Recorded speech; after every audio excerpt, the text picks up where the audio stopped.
I met this 6-year-old child with this... I don't believe you had an appointment. Get the fuck away from me. Have a heart. I want to play a game.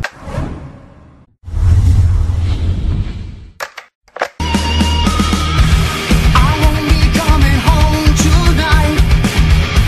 My generation will put it right. We're not just making promises that we know we'll never keep. There's too many men, too many people making too many problems, and there's not much love to go around. Can't you see this is a land of confusion? This is the world we live in, and these are the hands we're given. Use them and let's start trying to make it a place worth living in.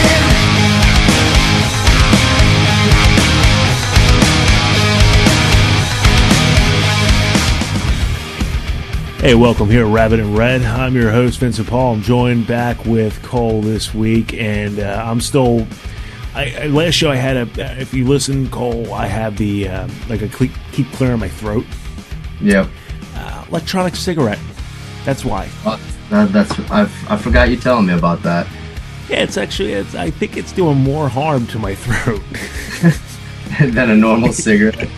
Yeah, and I've never ever made anybody smoke a cigarette in my life. I never go, hey man, just try it. But I've actually had my friends, I go, hey, just take a hit out of this. Tell me if it's me. I don't think anybody's going to get addicted to electric cigarette, but yeah, it's causing, I don't know if it's, I got hit on top of a bad flu, but I can work behind that. That's nothing. It's my throat, I'm clearing it every time. But how is everything going over there in the good old state of Iowa? It's good. We're just hitting the mid 40s and getting rid of all of our snow we just got. So for all of us snowmobilers, it's kind of a bummer because we really haven't had much of a season except for a little bit during Christmas break. But yeah, otherwise it's kind of nice. I'm kind of ready for summer now. It's just if it's gonna stay 40, 45, might as well just be nice out, you know. No, I know that feeling because right now I'm starting to get the itch. See, around October, it starts around September, honestly. September, I want 60-degree weather. 60, 65. October, give me 50 to 45. But nice, crisp 50. Yeah. I want that cold weather. But now we're on the second week of February here. When that later on in February, because then pitchers and catchers report to spring training in just a week from now. So I'm already now. I'm getting my mind works with sports. It's just how it works with horror movies. It's very seasonal with certain things. Once that I love that first kind of 50-degree day, or actually it really comes down to our first 45-degree day in the winter, where you go, oh man, it's warm out. Yeah. Because our bodies are just adjusting from 20 degrees, 15 degrees, but at 40... 55 just feels amazing, you know? It's like, forget that, I don't need a shirt, I'm wearing a tank top, man, it's 42 degrees. Like, I went to Phoenix, I guess it's a couple weeks ago now, a month ago, but the whole time we were there, it was 45, 50-degree weather, and, all of us that were from Iowa were pumped, and everyone there was used to, 70s. And they were just had coats on, sweatshirts, and they're like, aren't you guys cold? We're like, no, we literally came from negative 12 degrees. They pumped on this 45-degree weather right now. You're putting on sunblock trying to enjoy yourselves. Yeah. I'm walking around in shorts, basketball shorts, just, pumped on it. They're freezing dressed like an Eskimo. Yeah, pretty much. So they had things all over their plants because they didn't want their plants to die, which I had never seen before. I thought that was really funny. There's sometimes it's just when you travel to different places, you see how other people handle things, and and people would laugh at us more being on whether it's Central or Eastern, people from the West Coast. It's a culture. Everybody does things differently. I can't really say about the West Coast so much. Northern California is out of the picture because they get snow. Yeah. I mean, they get all 4 seasons. That's my dream place to live is Northern California. Because every time I picture Northern California, I just picture the city of the fog from John Carpenter's The Fog. Yep. That's what I picture. I just want to live in a lighthouse is what I'm saying. Hey, I wouldn't be against that. It sounds awesome. I'm halfway there. I'm already a bad host. All I got to do is just play some jazz. Yeah. Yeah. Make friends with a lonely weather guy. Right on the coast, and you'll be set. Kill some old evil pirates. It'll be fun. Tonight's show, we are going to be going over. I wanted to pick out a different topic, and Cole brought it up too. Is with TV horror, with Walking Dead coming up this Sunday, is going to end the rest of the 3rd season. I was thinking back to the different TV shows, and now there's a more resurgence.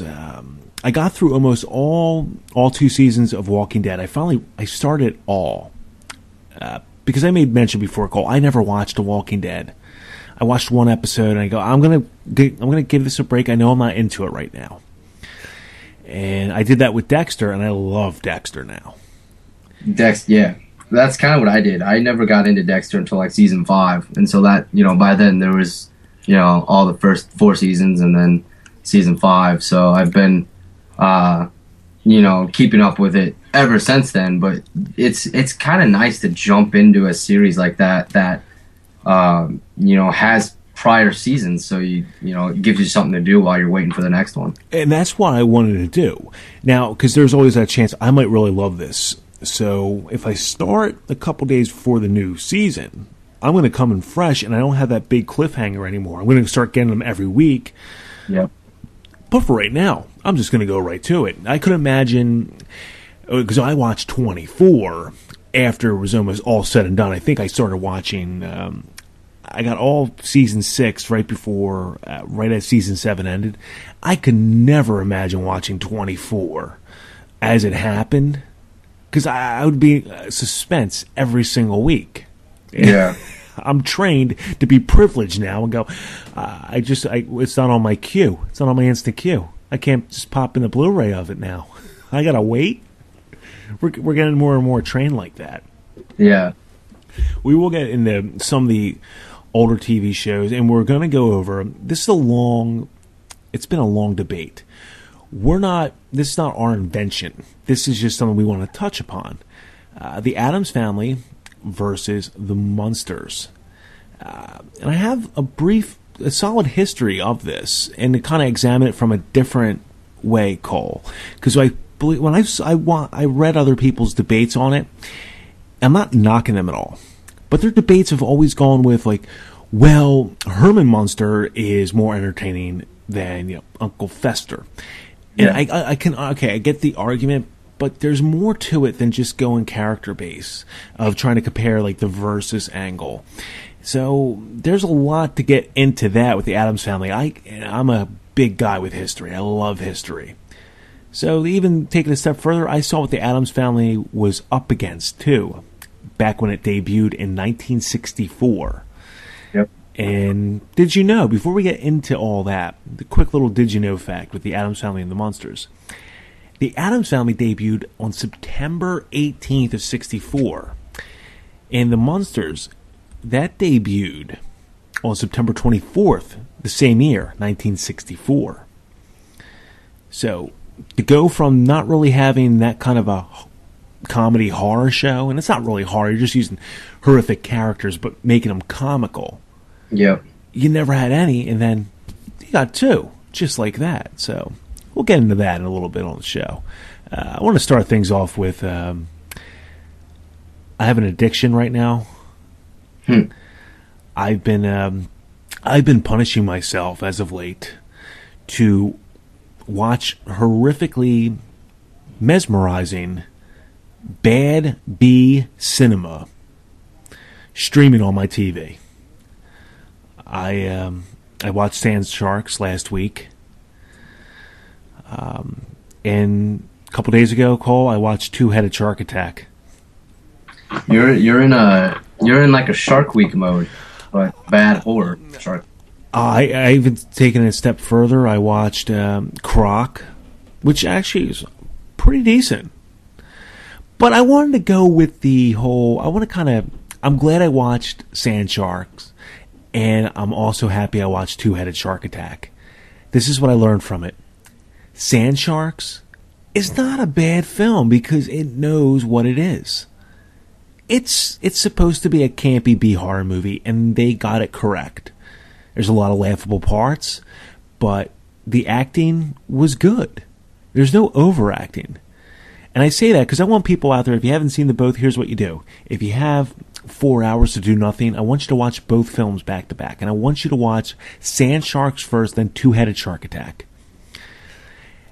Two-Headed Shark Attack, Cole, you got to watch this, but you have to watch this with friends.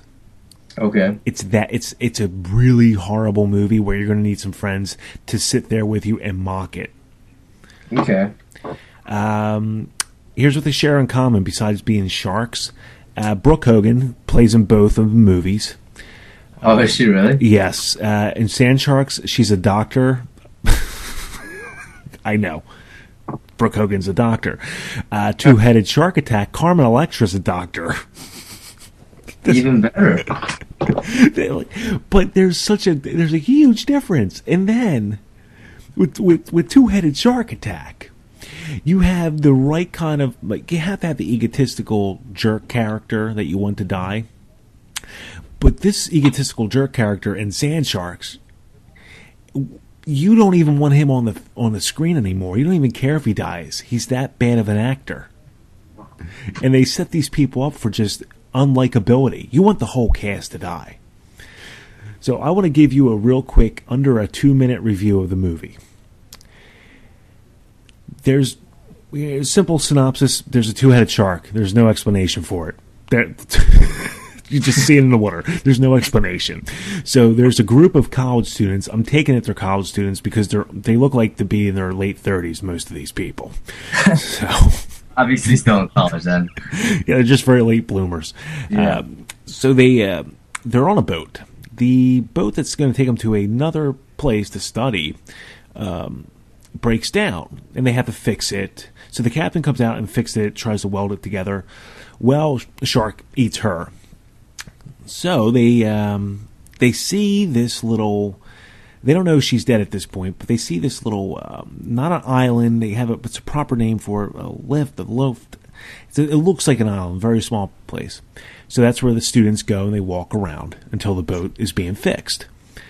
Well, midway through, while they're on this little reef, it's the teacher.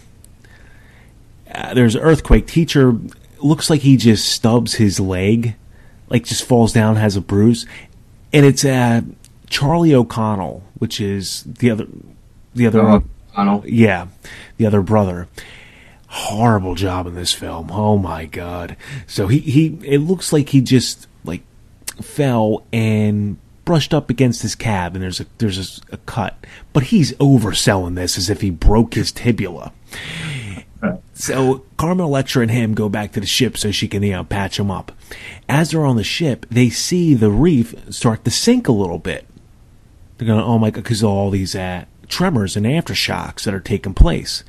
Sure. So they see two of these other kids on the boat that brought him ashore get eaten by the two-headed shark. So they freak out.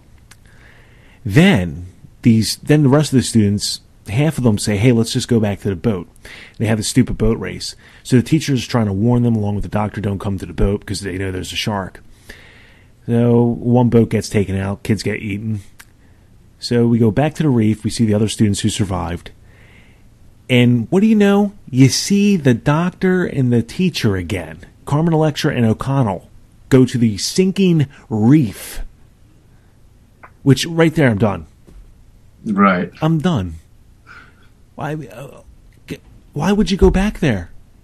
You're safer on the boat. You're safer on the boat. It's not sinking. It's one of my top 10 worst movies I've ever watched in my lifetime. Any genre, worst movie. It's one of the worst things.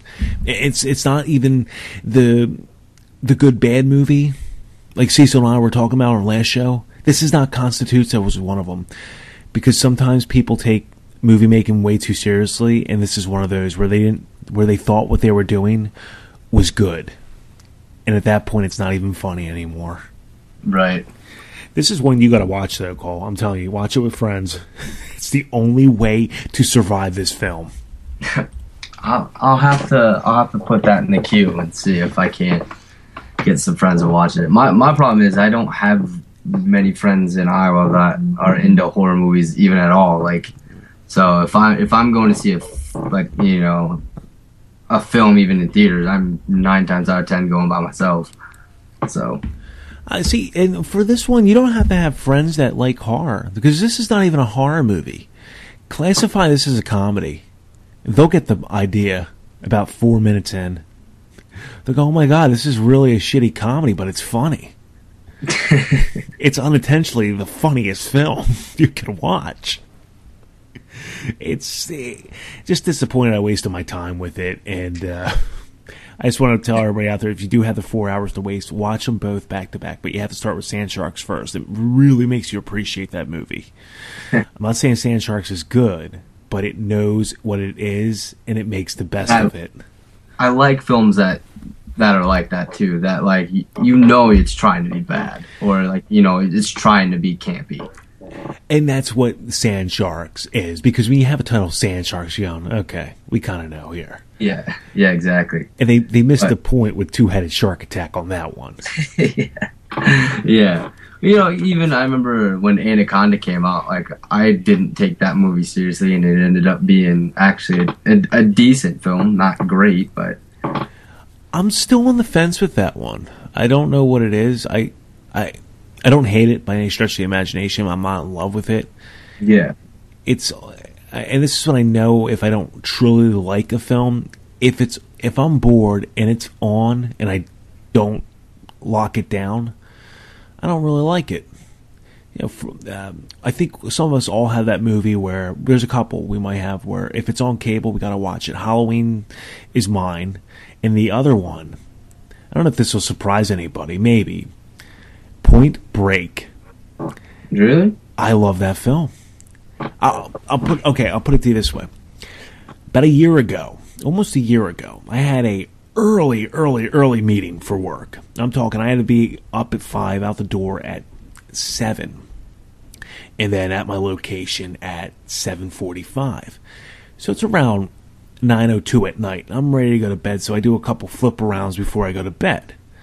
And I see Point Break is about 3 minutes in. I go, I gotta stay up and watch it. I stayed up and watched the whole thing on HBO. Because, I mean, come on. It says Johnny Utah. How many times do you get to see a guy who was an all-American quarterback turned FBI agent? Because people forget that's really what Point Break is. You get the all-pro, Mr. All-American quarterback from Ohio State, Johnny Utah, joins the feds to take down a bunch of surfers who rob a bank. Okay? That's what that is. And I like that movie a lot. You even have Anthony Kiedis in it, lead singer of the Red Hot Chili Peppers. He plays one of the surf Nazis. See, that's a really solid film. Have you ever seen that?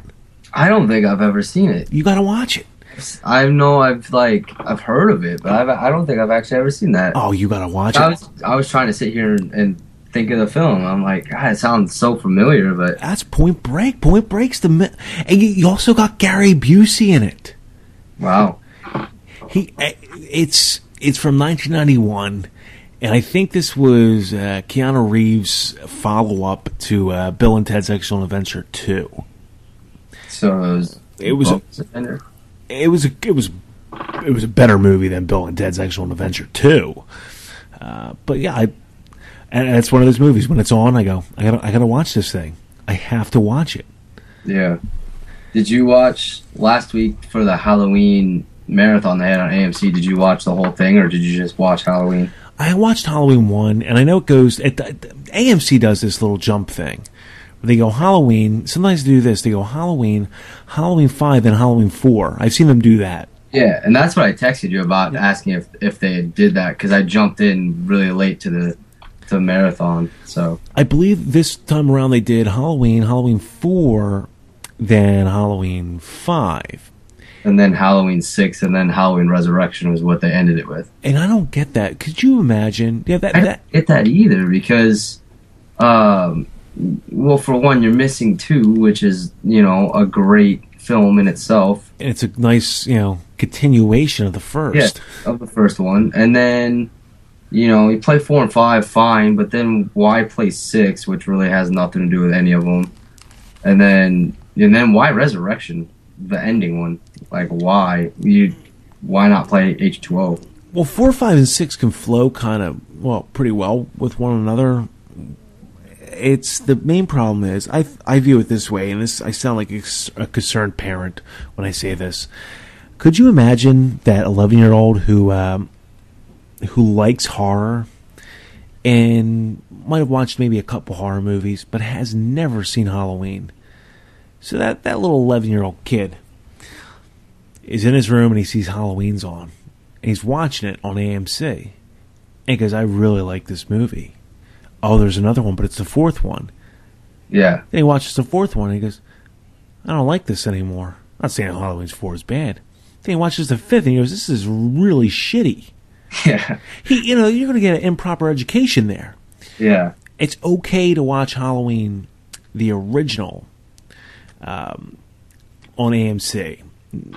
I'd prefer somebody, if they're ever going to watch it for the first time, to watch it on DVD. There's not a huge difference, but you get the TV cuts in there. And a lot of times they'll play those. But you can't watch any others. I mean, I just, to this day, AMC does this, and I don't understand it. Why can't you play 2? I don't get why they can't play 2. And then, like you said, they didn't do it this time, but they usually do flip 4 and 5, which I never understood. I don't think I ever will. Like, someone from the marketing could probably tell me why, and I still don't get it. I just think they get lazy and go, whatever. Yeah, that very well could be, but nobody's watching this shit. Just put it on. I still got mad over. It still ticks me off. Last year, they had Kevin Smith host their week of horror. The big lead up, and their slogan for last year, their tagline was AMC, where gory matters. Like, oh yeah, it does matter because you take it all out of your films. Yeah. There's not a single bit of gore in any of them. Good one, AMC. And why was Kevin Smith hosting? Because to promote Comic Book Man. No, maybe it was Red State. I guess I didn't even think about that, but. Now, Red State came out much later, or way before this was, even on DVD. Okay. Yeah, I believe that was, it was just for Comic Book Man. So, that's a whole different topic. Yeah. We're going to take a break in just a bit. When we get back from that break, we're going to talk a little TV horror and going over Addams Family versus the Munsters. Not so much which is the best one, a little education on it. Kind of give our thoughts of where we stand of which ones, we prefer. But I think when you get to those two shows, we can't really say that one's better than the other one. It's just going to be an opinion. Yeah. They're both very important, though, no matter what. They are 2 very important shows. But before we go to break, I posted on the Facebook fan page. I do get a lot of nice messages and emails. I don't read them on the show. I respond personally to them. Because I don't want to. I don't feel comfortable reading that on any show. I don't know. It's just something I don't. Because they're not meant to be. Yeah, it's more of a personal thing, I guess I could. I just don't want to. It's just not my thing. I did get one though. I won't read it. I will not read it. But it was pretty much bashing me that why am I not doing anything for? Excuse me. Why am I not doing anything for... I'm getting choked up because it hurt my feelings. Why am I not doing anything for Women in Horror Month? Because February is Women in Horror Month. Also, February is Artist of Horror Month. That was helped started by Eric Morris, who was one of the first ever supporters of Rabbit and Red Radio. And what he does is goes back and looks at all the great actors and actresses, directors, contributors of horror. And also February is Black History Month. February is also, there's a couple other things for February. February's a bunch of things, all right? So here's why I didn't do anything for, I haven't done anything yet for Women in History Month. It's only the 7th of February, and I got this email on the 5th. Like, what am I supposed to do here? And first, I calm down. I think I know where this is going. So I look at this, and I go, okay, I guess this person wants me to do something. So I could have got on this microphone and said, hey, Cole, tonight we're going to do the top 10 greatest love scenes in horror movies. Hey, Cole, let's do the top 5 best tits of horror. To get a rise out of somebody. But I won't do that. Because to me, Women of Horror Month, Artists of Horror Month, Black History Month, whatever other month you want to throw out there, those are months. Now, actually, Black History Month and the rest of them are totally different. Black History Month's Black History Month. That's like, celebrated by everybody. Yeah, that's nationally known. Yeah, that's a nationally known thing. Yeah. And I don't celebrate that either. But actually, I'm not a fan. Actually, I'm kidding. I that's the only time I put up my Carl Weathers poster. He almost beat Rocky. But my problem with the whole thing is, do you need a month to save for women? How about you celebrate everybody who's different every single day? Appreciate everything you have with horror. Why do you have to take a month and do it? Now, I like what Eric Morris is doing with Artists in History Month, because he's also getting out there the independent directors. So he's showing more, and also Women in History Month didn't want anything to do with that, and I thought that was a little bit wrong. Now, Women in History Month is fine. Now, you might listen to what I say and call me a sexist. I say you're wrong and you're passing judgment, and already you've passed judgment on whoever you are. So that makes you the biggest hypocrite and possibly the biggest sexist. I think I got that email because this person doesn't like men. I find that very offensive, and that's very sexist. I love women. Cole, you might not know this, but my mother, she's a woman. I love my mother. Yeah, mine too. See? Weird. I know. I will have something coming up for Women in History Month, but something totally different. And no, it won't be something sexist like the best tits. That would be way too hacky for me to go, best tits. See, Cole, I'm really going to show them. No, we're not doing that. I have 2 names that are very important to Women in History Month that so far I haven't seen anything mentioned about. So that's how I do it. I go a little bit further, a little bit deeper, dig it so deep to find some of the early people of Women in History Month.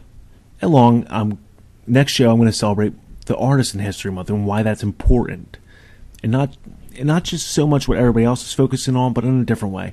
Then for Eskimos in History Month, I have something big.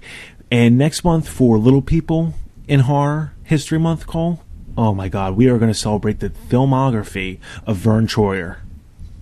It's going to be amazing. Well, you can't forget about Warwick. I don't know. He's too short to make the list. That shortness will get you every time. That's why you can't ride rides at Six Flags.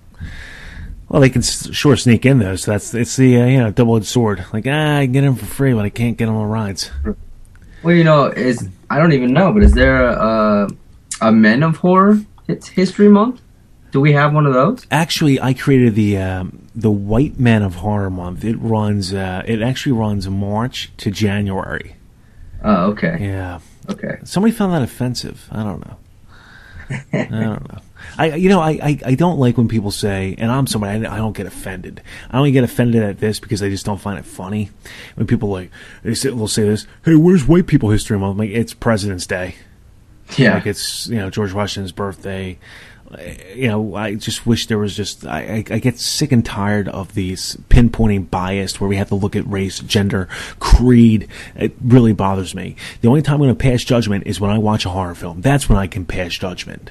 Yeah, exactly. I kind of feel, I feel the same way. Yeah, I'm just and Cole, you have a bunch of tattoos. So if somebody sees you, they go, "This kid's probably dumb," or he's probably in a gang, or he steals, or he's a drug addict. Those are usually about the 4 things people see when they see ink on somebody's arm. Yeah, especially when when there's a lot of it. And it's just the common perceptions. And that's what I think kind of didn't fire me up. It just made me sit back and think, wow, that's really not the right way to approach it. But again, this person has to be a fan to be so upset that by 5 days into February, I wasn't doing Women in History Month. And a quick story before we go to break. This is what also kind of set it off a couple years ago on when the show was on horrorbit.com. And we were on horrorbit.com. They suck. There was a comment about this show being the worst podcast ever. And I found out why. Because back then, it was Mike and I were doing the news. And Michael J., when he would do the news, he would never, for the most part, we wouldn't go over it together. I'm like, Mike, whatever you got, let me hear it as you say it for the first time. So, I'm fresh to it. I'm not going to have nothing's planned.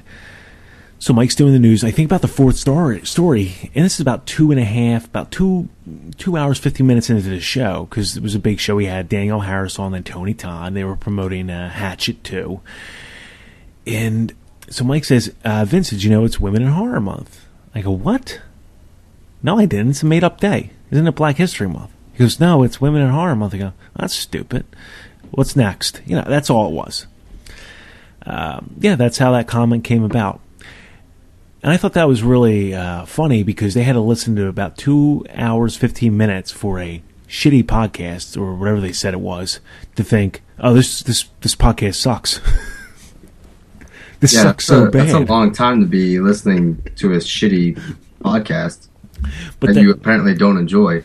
It was just because I just brushed it off because I was honestly joking. I'm going, I don't know, what the hell is this?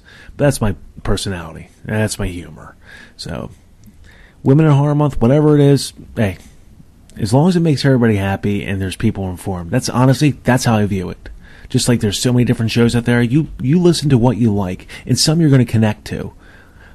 But just stop, because you come off as bitter, and if you poke the wrong person, honestly, if you poke the wrong person, they're going to just call you some fat cunt who can't get dick or something like generic and intelligent like that. Right. I say, hey, I'll get to it. Calm down, and thank you for listening. We will be right back after this. You're listening to Rabbit and Rabbit.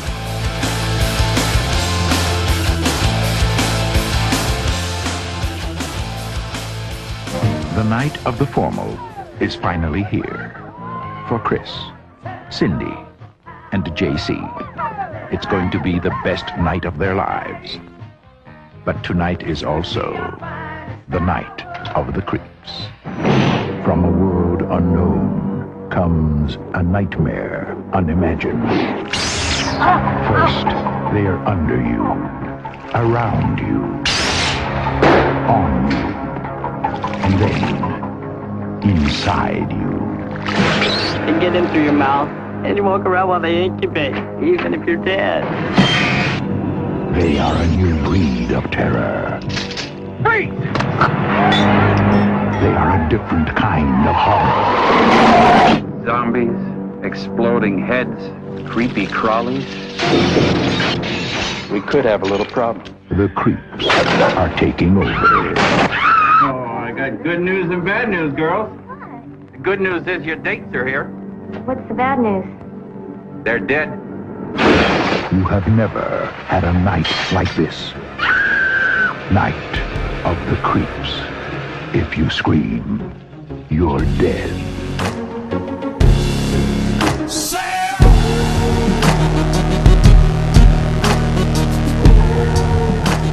Welcome back here to the show, and Cole and I were talking earlier about the horror TV shows. And Cole, we both know that, well, now horror TV it's phenomenal. You have a lot of different choices. Yeah. It's really resurgent, in the last, 4 or 5 years. I think a lot of that, I don't know how to put my finger on why. I don't want to say it was, because The Walking Dead's such a success. Maybe that's part of it. But you have American Horror Story, which is the next thing I gotta watch. Again, like I explained earlier in the show, sometimes I'm late to the party, but I also don't like waiting every week, and I sound like such a baby when I say that. And most of the time, I'm gonna miss it. And yeah, I could DVR it, but sometimes I even forget the DVR. Yeah. Well, and the thing about like being able to watch all the episodes together is that you get way more out of it. I feel like, you know, if you can watch an episode and then watch the next episode, you'll pick up on something on the last episode that you didn't necessarily find. You know what I mean? It's just stuff that you just, you know, like, oh, okay, well, that happened because of this. If you watch it together, you know, rather than expanding weeks in between, you know, you pick up on more stuff. It's very fresh in your mind because you just got done and you're only 2 minutes out of the last one, and here's the new one just starting up. What I noticed, I wanted to go back. I wanted to do this on the site, and this will last for at least a couple of weeks, if not maybe a month and a half. I want to look back to some of the great horror TV shows. So today I started an article, and I could have went in a lot of different directions, but I wanted to go in a direction that was I don't hear it be talked about enough. So I read an article about starting off some of the TV's best horror hits was Are You Afraid of the Dark? Yeah. That's one that I, you know, obviously can get a hold of more so. It's because I grew up with it as something that I remember watching, you know, as a kid and watching that on Nickelodeon. And it was a solid show. I wrote in the article that when that came on, that premiered Thursday night on Halloween in 1991. And I watched the episode accidentally because I was flipping around, and it was, if I can remember correctly, I think Halloween 3 was on one of the local channels here in Philly at the time. And I flipped around and I got onto Are You Afraid of the Dark? It was about 3 minutes right before it was going to premiere, and they're doing a teaser for it. So I stayed on it. And for me to swap out from Halloween 3 even then was a lot. Yeah. And as I stated in the article, I was a jaded kid because I was watching Tales from the Crypt at this point. Tales from the Crypt always reminds me of Great Times because that used to premiere on HBO during the summer, and usually right before my summer vacation would start. So it's perfect memories there. And I watched Are You Afraid of the Dark, and I loved it. And this was a show that was made for kids, and it was also the time that Nickelodeon was really putting out a lot of original content. I think that was the same year you had Rugrats come out, you had Doug come out. Yeah. So their original content was getting pretty heavy, and it was solid too. Yeah, I think they were doing game shows like Guts. Double Dare was established, but Guts was kind of I think Guts was a spin-off of Double Dare. Yeah, and then the Temple one, you know, that was back then. That might have been a little bit later on, but, you know, they still had great stuff coming out. Hey, does Nickelodeon do any of that stuff now, those game shows where you have to do activity like that? I have no idea. I honestly have not watched a single Nickelodeon channel in probably 6-7 years. I don't think they do anymore because I think a lot of the kids are so out of shape. They die halfway through these obstacle courses. Yeah, because I remember like the stuff they used to do in Guts and the Temple and stuff. Like, it looked tough. It looked fun, but it looked tough. Like, even being as a kid, and I was always in shape as a kid, like scrawny little, fast little fucker, and I figured that stuff looked tough. A kid slips up, his femur's sticking out. Yeah, you fall off that mountain, you're fucked. See, many years ago, one of my had a really good friend when I went to Catholic school with. We were kind of polar opposites, and he took me to his parents because they had these tickets, and he wanted me to go. I saw a live TV taping of Double Dare with Mark Summers. Wow. It was, I gotta tell you, watching it live, it sucked because you wanted to do it. Yeah.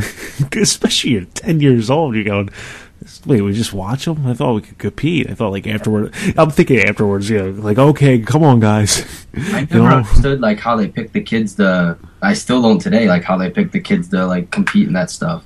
I think whoever was the cutest and keep a secret. What? Yeah. Huh? Yeah. I think that's exactly how it went.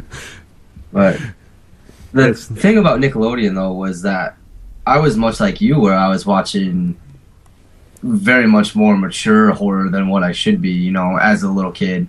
And Are You Afraid of the Dark gave me something that I could go to school and be super pumped on that was horror, but still be able to talk to my friends with, you know, like at school.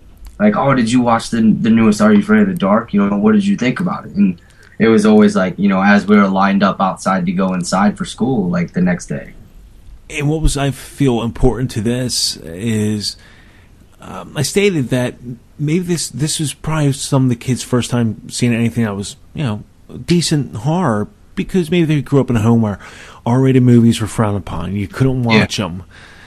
And then you see Are You Afraid of the Dark?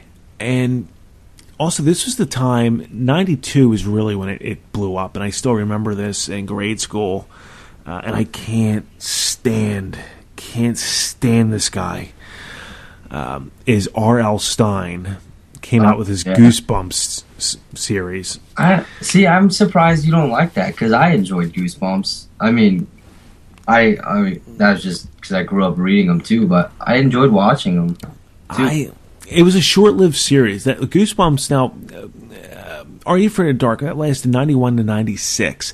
Later on, they did the Midnight Society Club. That didn't last as long as Are You Afraid of the Dark? But Goosebumps is a series. I believe that lasted about one season. Yeah. And it was also, it came on later in the 90s, 98 to 99. So it was after the success of the Goosebumps. I'll tell you why I personally couldn't stand Goosebumps. Before this, and in no way am I coming off as I'm sophisticated. I'm not ever going to come off as a sophisticated person. If you ever see my hard drive, you would think differently of me. But before this, my sister's 7 years older than I am. And when she would finish up a book, I would read it. And some of those books were of Mice and Men, Lord of the Flies. I read that at the age of 8. Okay? So that's what I was reading. And Lord of the Flies, it's not a true horror movie. But, I mean, you explain it to somebody and they might think it is. So I'm reading that. I'm reading a lot of mature material. And I'm already seeing Friday the 13th, Nightmare on Elm Street, Halloween, Texas Chainsaw Massacre 1 and 2. I pick up a Goosebumps. I'm going, what's this hack talking about? This sucks. Like you obviously did not see. You didn't see Hannibal Lecter. You know, you didn't see Psycho. Like that's a horror. Yeah. And it's odd to think about it that I embraced Are You Afraid of the Dark, and I couldn't stand anything by R.L. Stein. Yeah, that really surprises me. Like I said, when you watch Are You Afraid of the Dark, they have a great cast. One of them, Jacob Tierney, came from that, who has gone on to direct The Great Trotsky, Good Neighbors. You had actors on there who were very likable and you pulled for. And these kids seemed so cool, you wanted to be a part of the club. And when I read something like Goosebumps, I didn't find it to be suspenseful because I was jaded. I already saw what pure, perfect horror was with a Psycho. So you're giving me this. It would be the equivalent of, I could turn it into a sports reference. All you do is you watch football, you watch the NFL your whole life, and you never really get a chance to play it. And then somebody says, hey, we're going to play football. Okay, great. You get to the field, and it's two-hand touch. No, it's not even two-hand touch. It's flag football. You go, this is not the same thing. Yeah.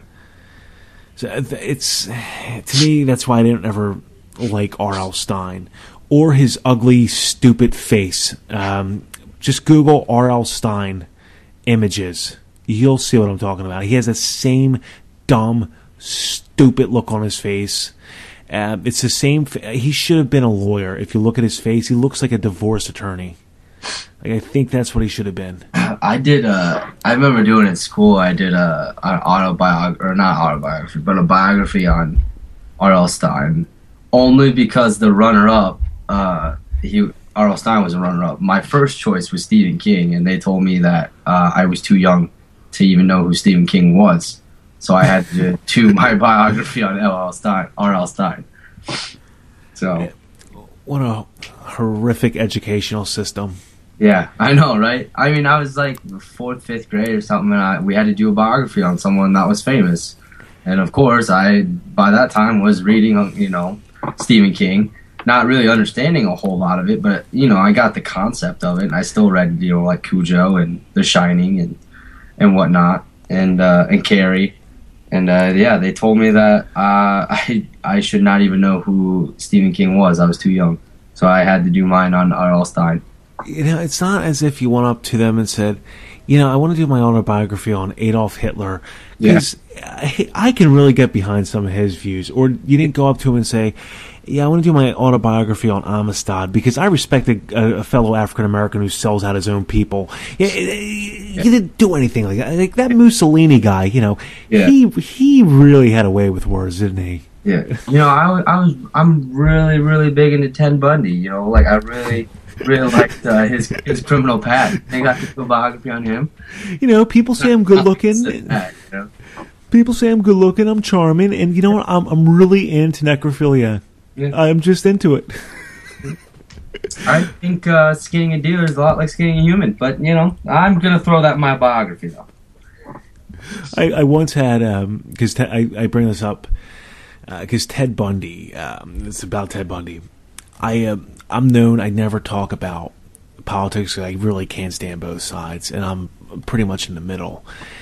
And I forget how it came up, but somebody said like, "Hey man, Ted Bundy was a Republican, right?"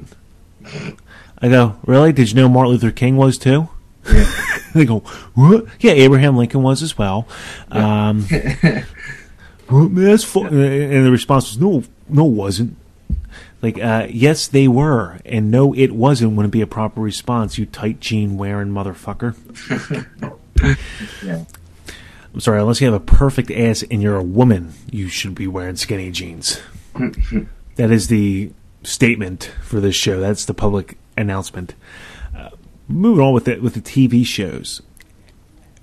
Are You Afraid of Dark? I wanted it to be the perfect startup. Yeah. I don't know if my next one's going to be. I'm debating. I don't want to just blow the wad right now and go Tales from the Crypt because I really love Tales from the Crypt. But I think the next one might be a very early HBO series that wasn't Tales from the Crypt that really set a trend. I think that might be my next one. But when you talked to me earlier today about the Munsters and the Addams Family, it brought me back to a time when I want to say 8 or 9 years ago, I used to have this discussion with a friend of mine.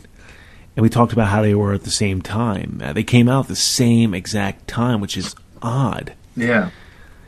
If I ask you, Cole, if you go between the two, what is it that you like? Do you prefer Munsters over the Addams Family? Yeah, I definitely do. What is it about the Munsters that makes you connect instead of the Addams Family? It's Fred Gwynne that as Herman. Herman makes that show. I feel like, his laugh, just the way he, his mannerisms and stuff that he does on camera. The faces he makes. The fact that the Munsters are actually real monsters versus the Addams Family kind of plays on the monster idea, but they're not really. Like Morticia could be a lady vampire, but she's not. To where Lily actually is. Grandpa's a real vampire, and Herman's a Frankenstein, and Eddie's an actual little wolf man. That just draws me more towards the Munsters themselves. And I like the cast better in the Munsters than the Addams Family, you know. And I've seen every episode of the Addams Family. I'm a huge fan of it. I love it. You know, they spawned two great films, two or three great films from it. You know, and the Munsters. You know, I've seen every episode of the Munsters and the two movies they made, and you know, and the Munsters still just get me. I don't know. I just liked it better. I think looking back at the time, which was totally different. Now, 64 was kind of a revolutionary year. You really had more music changing, and I don't want to go too far in this because I should know. Oh God, I should know better. 63 or 64 did have one of the biggest changes of this country was in 1964. That was a year after Kennedy's death. We were just going through just an odd change, music, culturally, and then you see TV was changing at this point as well. We had years past, you had shows like Gunsmoke, you know, Andy Griffith show. I mean, you had more wholesome shows. I'm not saying that the Munsters or Addams Family wasn't, but if you look at back in 1958 and then you go ahead in 1964, this is a big deal. Yeah. This is changing everything. And I took it a little step further because I wanted to also see what they were up against. And I looked at, I was able to find the old lineup from 64. And you had three channels to choose from back then. You had ABC, CBS, and NBC. So if you didn't like anything that was playing on those three channels, listen to the radio. Yeah, or you were going outside. Yeah, those were your choices. Back on now the Munsters, they would first come on. It was Thursdays on CBS when they first came on in 1964 at 7:30 p.m. So technically, they weren't even in prime time yet. That technically wasn't the true prime time spot, but they had a nice. They went up against Daniel Boone, who at that point was actually declining a bit in ratings, which the Munsters actually helped. And the Munsters also were up against the Flintstones on a third. I mean, also think of that, a cartoon. Years ago, many years ago, there was a long time where cartoons were no longer on prime time. 25 years ago, it was not on prime time. It was only until The Simpsons broke through and made that possible again. But they were going up against the Flintstones. And then Friday, you had the Addams Family on ABC. And they had to go up against Bob Hope and the very forgettable The Entertainers. Yeah, what time was that? This was at the 8:30 p.m. time slot. Wow. But I mean, look at the better... ratings-wise, the Munsters actually had better ratings their first year than the Addams Family. And Friday nights at 8:30, that's a pretty prime spot. Yeah. But I mean, you know, there were also two. In a lot of ways, they're two of the kind of same show. I'm not saying they're the same type of writing, but you have the same type of feel to it.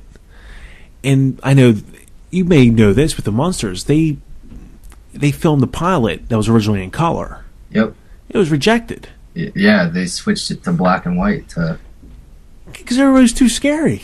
Yeah. You had Technicolor back then. Yep. And Technicolor used to make everything pop. It didn't look that great. Yeah, no, I have the box sets of the Munster seasons, and like they have the first episode in color on there, and it's terrible. Like, you know, you see all of like Herman's, like, you know, he's actually green, and but there's like 18 different shades of green on him, and you know, like it's bad. It's really bad. Yeah, because the makeup work back then, it's not as sophisticated as it is now. I mean, well, then they were doing everything they could with what they had to work with, which they thought, hey, this is really great stuff. Yeah. And yeah. it looked great for black and white, but certainly not color. Yeah, and they were, and that was the best decision they could have made. And the funniest thing, which I find kind of humorous, not to laugh at their downfall, they were both canceled at the same time. I mean, they both had their initial runs were at the same time. Yep. And Addams Family, it was started by great American cartoonist Charles Addams. He used to make these just one little stamp cartoons, just like a small little joke. I can't think of another one that had the same type of feel, and I should be able to get it. Not Boondock. Almost like a political. Yeah, like that's a perfect analogy. Like a political cartoon. Yeah. Just without the hate and in the ignorance. Yeah. Muslims weren't burning anything up over these. Right. And that's why there's a lot of similarities to that, especially with how they ended. And the sad part was the Monsters, they got canceled earlier because they were going up against Batman. Yeah, and Batman, obviously, smashing them. And that's the kind of the ironic part. Think back, with the history when the Monsters had to go up against the first half hour of Daniel Boone. When I said at that point, it was just funny with Daniel Boone.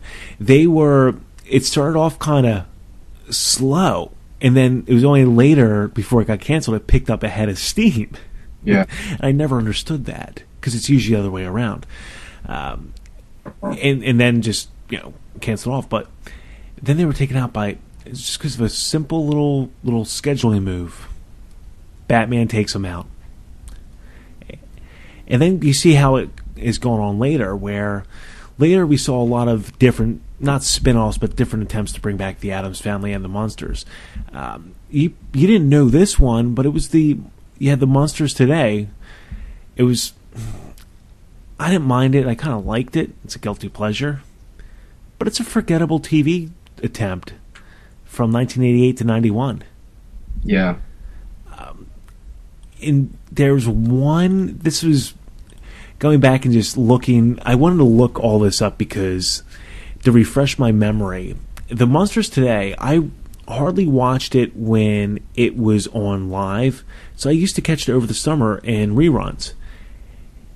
And that one, you can YouTube it. You can find a full episode. But you didn't have any. You had all these, different faces.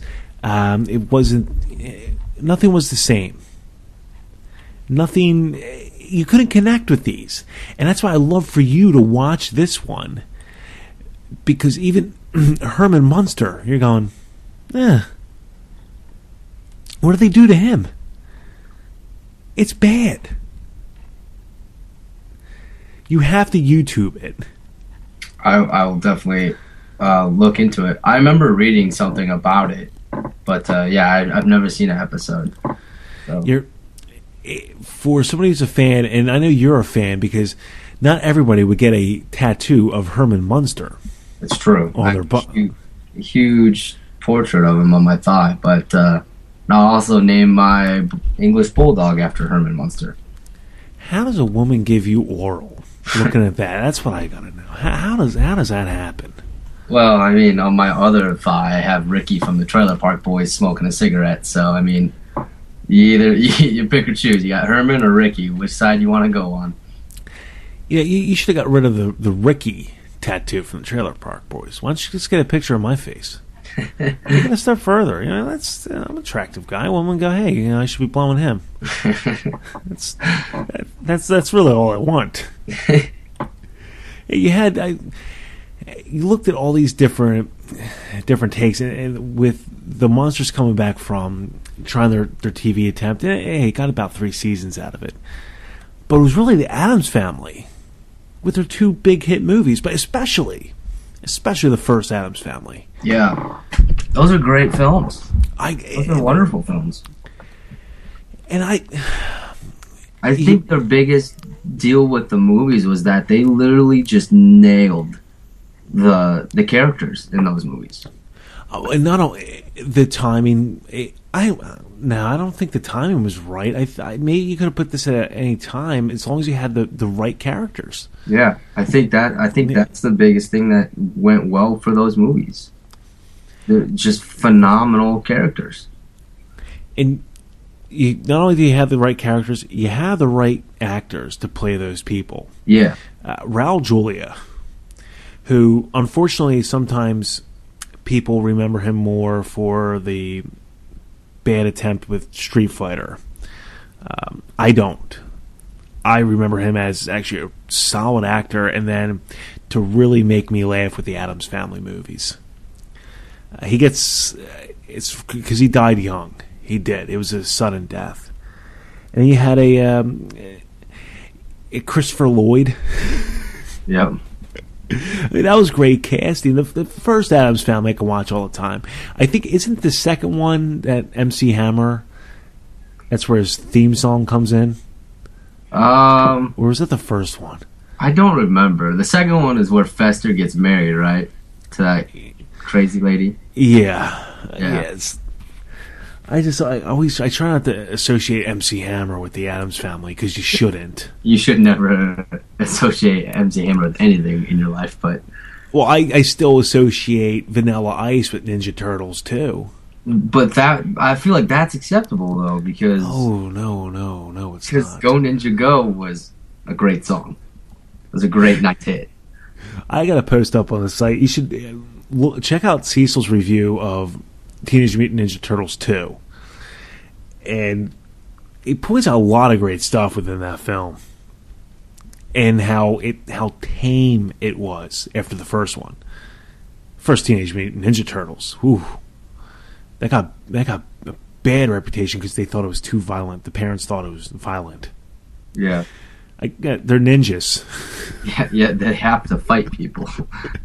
Sometimes they use their weapons. Yeah. There's a lot of... it was really fun just to look back at these two different shows. And if we could look out now, fast forward today, is there that same competition? Do you have American Horror Story? What would that be going up against? What's that close to? I'm not going to compare it with Walking Dead. It's a totally different thing. But you have a lot of some of the shows on Fox, if they don't cancel them. I don't know if we're ever going to see something like this happen again. Meaning two things that had never been done before, and they come out at the same time. I'm trying to think. Has that happened since then? I don't really think so. I mean, I don't really know. You know, like American Horror Story and The Walking Dead are two separate things. But both horror. You know, there's not something that's even identical to either one. Yeah, you surprised on because The Walking Dead's such a big hit. You know, there's all these zombie movies coming out, but not another zombie show. And the only time that could be similar if The Walking Dead came out at the same time as another zombie show on another network. Right. I think this is one of those debates where it's always going to go on, hopefully. Meaning, if this debate continues, that means these shows are still remembered. Yeah, which I hope to Lord. I know my kids will know what the Munsters and Addams Family are, but...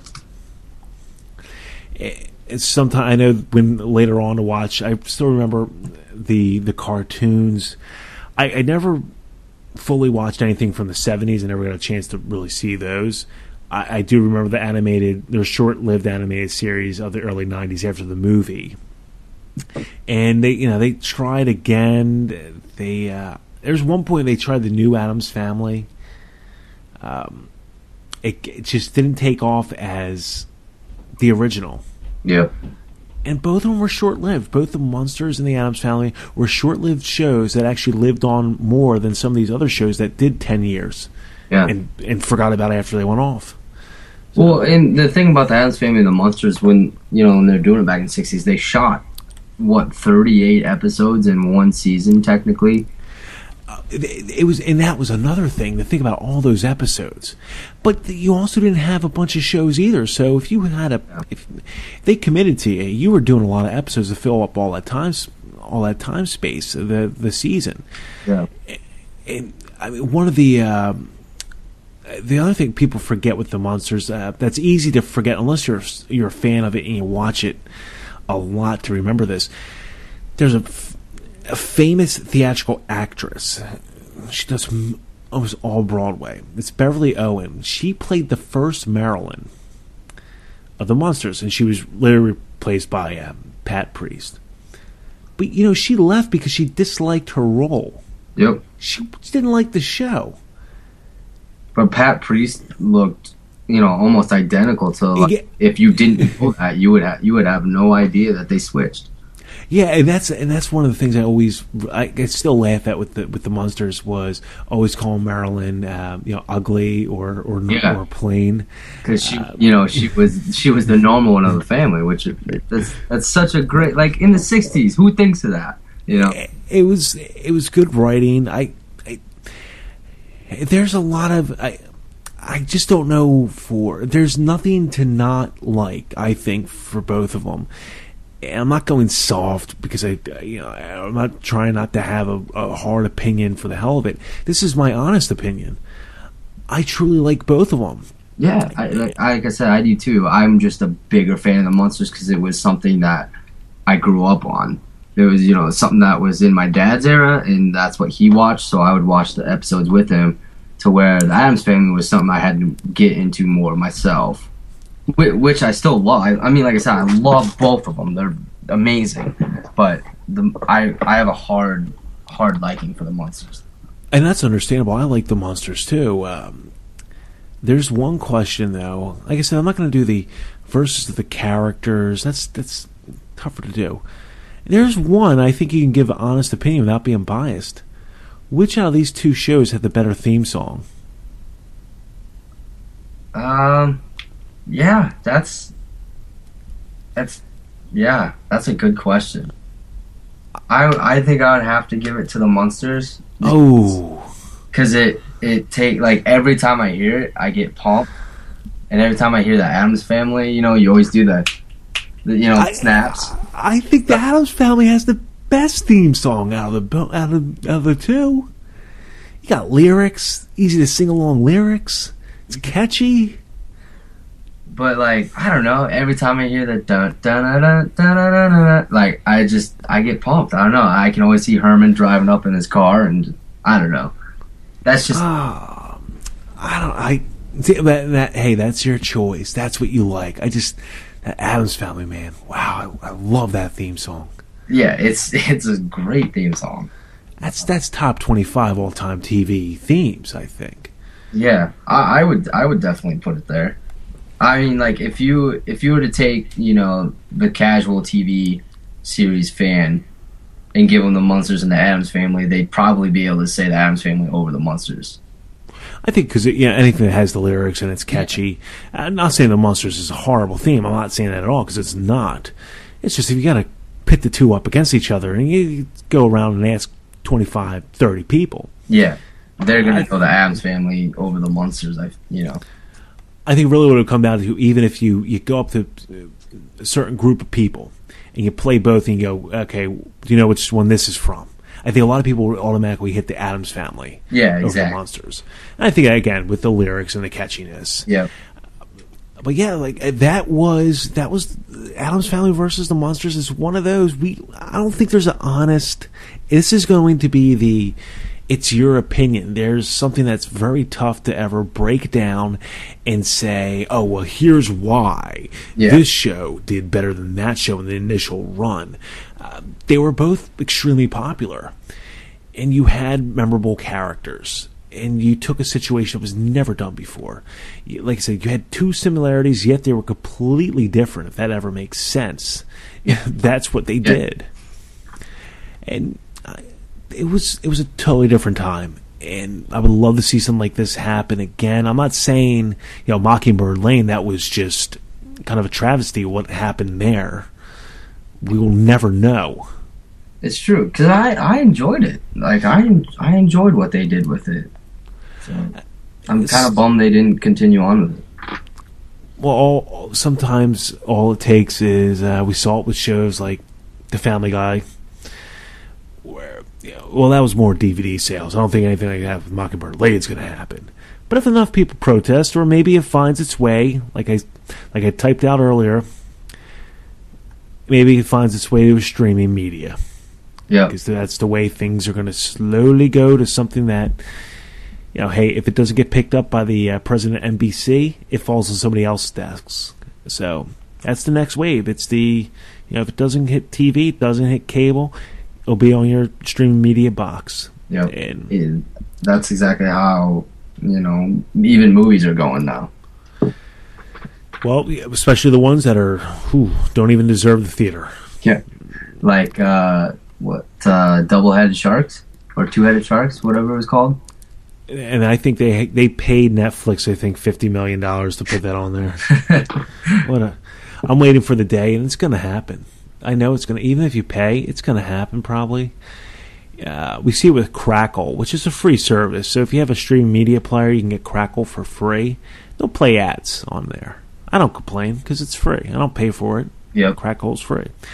There might come a time, unless there maybe not with Netflix. I could see one company who you do pay for where you would have to sit through an ad. A couple. I see that happening down the line, and people are going to be outraged by it. Yeah, I'd be pissed if Netflix started doing that. And so far, I don't think they can unless they lose a ton of money with House of Cards and their next couple, original series that they're coming up with. Yeah. But they haven't. You can't go out and get a show like that, produce anything, and not think you're or lose money and make other people pay for it. They're taking calculated risks. Yeah. So I could see that happening to another one, but just not a Netflix. I just don't see it happening there. We will be back here next week. I'm going to have a Rich Style update for you as well. I haven't heard from him in 2 weeks. Yeah, I haven't heard from him, I'd say probably about 2 weeks, I guess. We will definitely have a Where is Rich update. And always remember, you got to check out devilseyes.com because some idiot on there keeps writing articles, belligerent. And He's check out all the time. Hopefully, if that's even an excuse. Also, check out goodbadflicks.com for your best video review breakdown you can possibly find. Well, for Cole, I'm Vince.